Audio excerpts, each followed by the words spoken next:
do you sell a house that needs work?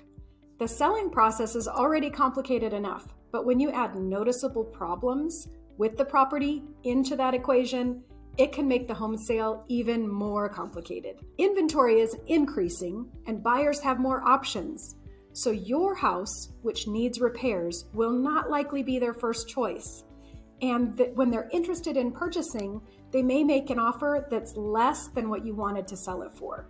To sell a fixer-upper, here are 3 things that you should do. First, get a home inspection. You already know your property is in bad shape, but you're not sure to what extent. This is where a professional can help.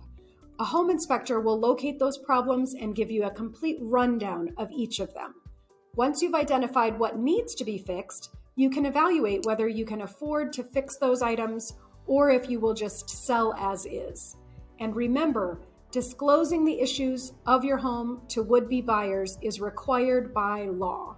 You want to be as transparent as possible to avoid any legal repercussions later. Secondly, consider selling to an investor or a bargain hunter. The worse the home's condition is, the better the pool of investment buyers that you will have. Real estate investors do not want to live in that house. They want to repair and upgrade so they can sell and earn a profit. Typically, they'll pay with cash and buy the home as is. Bargain hunters, on the other hand, are in search of their dream homes. They're willing to put in the blood, sweat, and tears needed to make a property livable, and they will overlook a few flaws as long as they love the location. Third, be realistic with your price. Whatever market we're in, pricing your home correctly will always be critical. This is especially true for homes that are not in the best condition. You have to set a reasonable price that's based on research and makes sense for the market.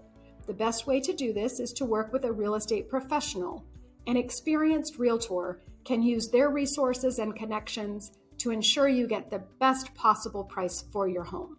Thanks for watching. Give us a call if you'd like an evaluation of your home that needs a little work.